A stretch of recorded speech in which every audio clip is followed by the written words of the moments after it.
Chapter 20, Vascular Physiology, Screencast 5. The topic of this screencast will be the regulation of blood pressure and blood flow. One thing that's really important to keep in mind here, blood pressure must be kept in the proper range. We want to make sure it's not too high and it's not too low. And one thing to keep in mind that I will put an emphasis on is the body has more hormonal mechanisms for a drop in pressure than an increase in pressure. So this is going to be a common theme that I plan on addressing. Here we're focusing on making sure that pressure is high enough that it is going to be the appropriate driving force and is able to perfuse tissue. At the same time, it's really important that it's not so high as it damages blood vessels. Now, when we look at what the determinants of blood pressure are, it's going to be based on three things. Those three things are cardiac output, resistance, and blood volume. These variables are actually going to be regulated by two of the control systems that we have, which happen to be the nervous system and the endocrine system.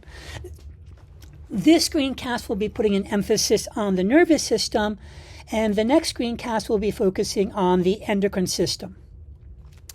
Now, here we're actually going to be focusing on what we refer to as autonomic reflexes that are going to play a role in the regulation of short-term regulation of blood pressure. What we're going to address here are the nuclei which occur within the medulla, and they have the ability to quickly adjust to cardiac output, resistance, or both. So this is what comes into play when we're looking at momentary changes in pressure. Standing up is a perfect example. So now we have to go a little bit deeper and talk about what the cardiovascular center is. And basically there's going to be two autonomic nuclei that we find there. There's going to be the cardiac center and the vasomotor center. Now, the cardiac center, that is going to have an impact on blood pressure by influencing cardiac output. Vasomotor center, on the other hand, that is going to impact blood pressure by having an impact on vessel diameter. So this is going to be focusing on vessel constriction versus dilation for the most part, how that is going to impact resistance. Now, as we said, within the cardiac center, there are going to be two subdivisions. We have the cardioacceleratory center. This is going to be the origin of sympathetic pathways. This is the path that will actually go to two places within the heart. We're going to be looking to the SA node and also the myocardium. So the important thing to keep in mind here is the sympathetic nervous system is going to impact both of the factors that impact cardiac output, so stroke volume and heart rate. So keep in mind this is going to have an impact on cardiac output and blood pressure. Now, when we look at the cardioinhibitory center, that is where we see the parasympathetic pathways. Now, note, we only have parasympathetic activation going to the SA node and the AV node. This is important.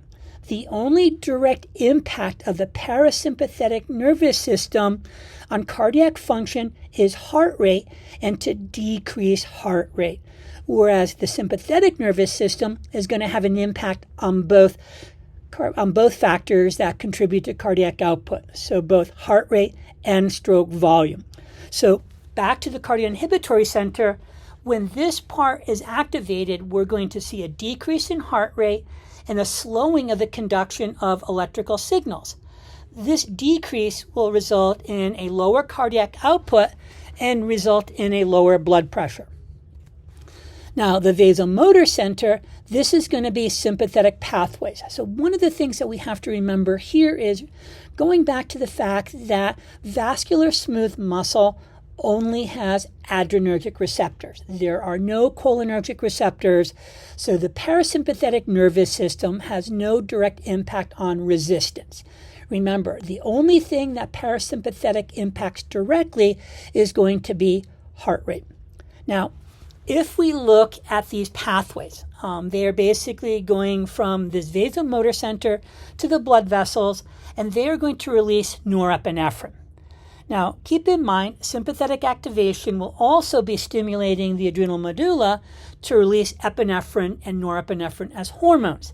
Now, this is kind of going back to something that we talked about previously when we did the autonomic nervous system and adrenergic receptors. The majority of vascular smooth muscle has alpha receptors. And remember that these are going to be excitatory, and when norepinephrine and epinephrine binds to these alpha receptors, they're going to result in vasoconstriction. Now, some vessels, specifically the coronary arteries and any artery that is supplying blood to skeletal muscle, we will see those with beta 2 receptors. Remember, these are inhibitory, and when norepinephrine and epinephrine binds to beta 2 receptors, we are going to see vasodilation. Now, when we look at the vasomotor center, we'll look at sympathetic activity and an increase in adrenal secretions. This will result in an increase in peripheral resistance. So more blood vessels are going to be instructed to constrict than to dilate. This is going to result in an overall increase in resistance. Now, the other thing that's going to happen here is vasoconstriction of veins. This is actually going to move blood from venous reservoirs, and blood pressure is going to increase. The other thing that we're going to look at is a redistribution of blood flow. So we're going to have more blood going to skeletal muscles and heart, whereas less blood is going to most other structures. Now, when we look at inhibition of sympathetic activity, that is going to cause the reverse. So this is important. Sympathetic activity will increase peripheral resistance. Taking away sympathetic activity will actually decrease peripheral resistance. That's really important to keep in mind. Now, the next thing that we have to address are baroreceptors. These are going to be specific nerve endings that are going to respond to stretch of a vessel wall. Now, the thing that we have to remember, what our brain is going to respond to is a change in the firing rate that occurs when blood pressure changes. When blood pressure goes up, we're going to see an increase in the firing rate.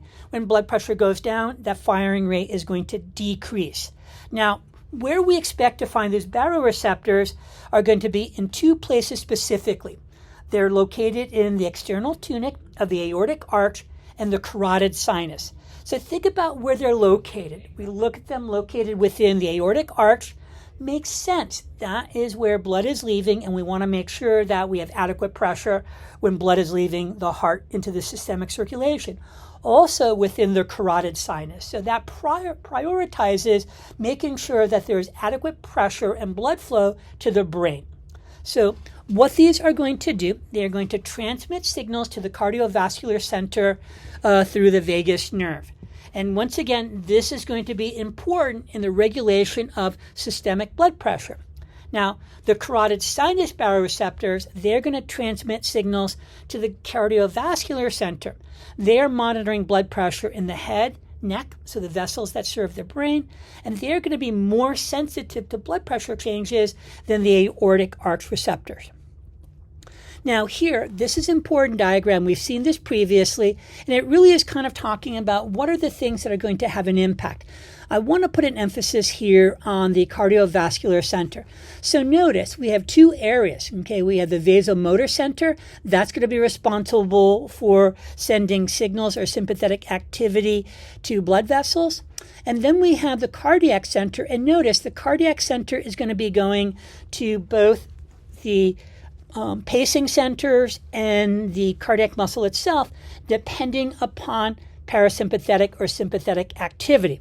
So if we look at sympathetic output of sympathetic going to the SA node, the AV node, and the myocardium, that is going to result in an increased heart rate, increased contractility. When we look at parasympathetic activity, the only area that we have parasympathetic activity is going to the pacing center. So once again, the only thing that is directly impacted by parasympathetic activity is going to be heart rate. If we take a look back, we look at sympathetic activity, and sympathetic activity is going both to the pacing centers, resulting in an increase in heart rate, and we also see parasympathetic activity to the myocardium, which is going to result in more forceful contractions.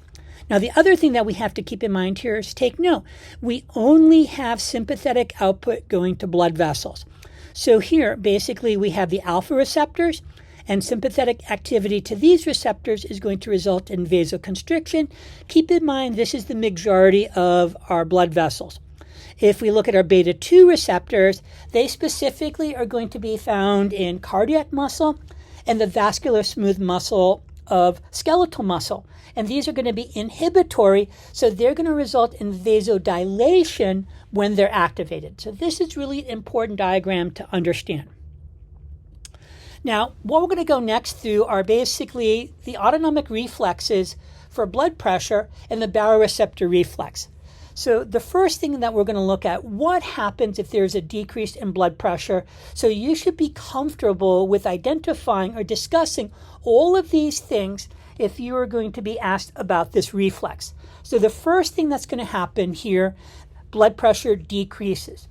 What's going to happen now is there's a decrease in stretch that's going to be detected by the baroreceptors, so they're going to decrease their firing rate. This is what they're going to respond to.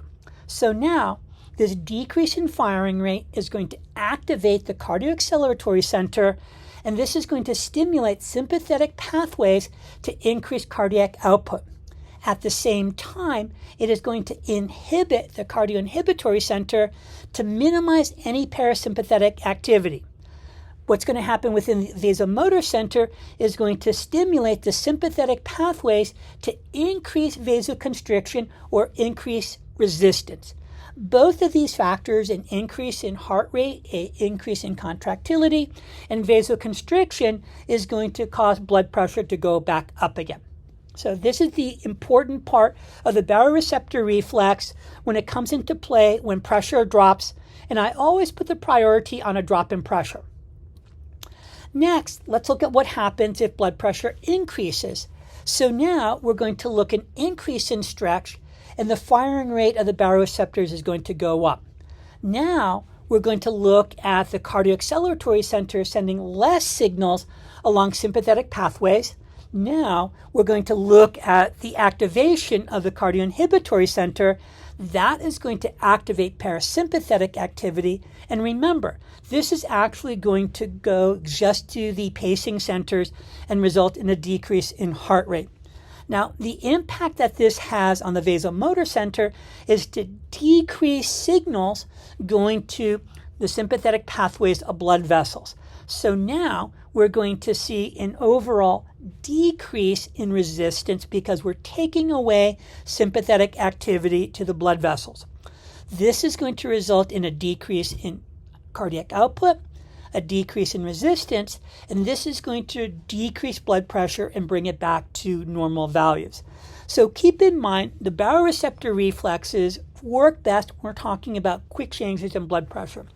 The lab that we are doing, our cardiovascular physiology lab, is really going to be taking a closer, deeper dive in the baroreceptor reflex, and we'll have some good data that kind of supports how these reflexes actually work. Now, the other thing that we can keep in mind here is there are higher centers of the brain.